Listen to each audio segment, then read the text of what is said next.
I may have done this video before, but it bears repeating that if you are afraid of who is going to come through in your mediumship sessions, there is nothing to worry about.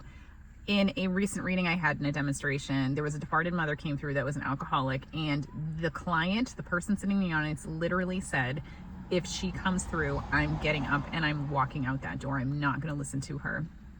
So it was a very interesting dynamic for me as the medium that wants to respect people's boundaries, but also it was a demonstration, and she knew exactly when to come through and make her daughter sit and listen to this.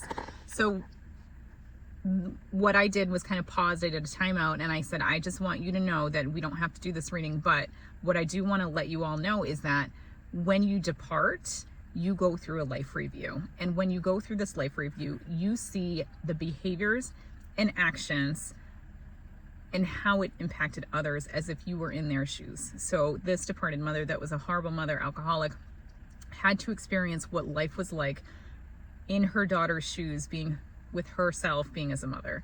And I said 99.99% of the time, all they want to do is come through and apologize. And you need to remember that who they are as a soul is not necessarily who they are as a spirit or the person that incarnated in the person that you knew. So you need to realize that when this message is coming through from an evidential mediumship perspective, it's coming from unconditional love. Even though you might not like that person, their soul is not who they were, and they want to come through and apologize, and they absolutely do not want you to have anything held back because of them in your life.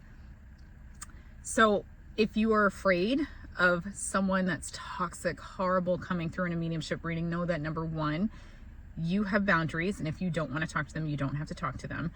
Just tell the medium. You can stop the reading as the sitter. That's totally fine. If your medium is not respectful of that, like get up and walk out, shut the window. That's not okay.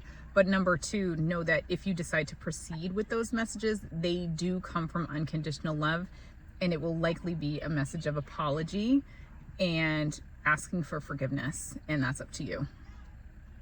So you hold the power in mediumship readings one way or another, and I wanted you to know how important it is.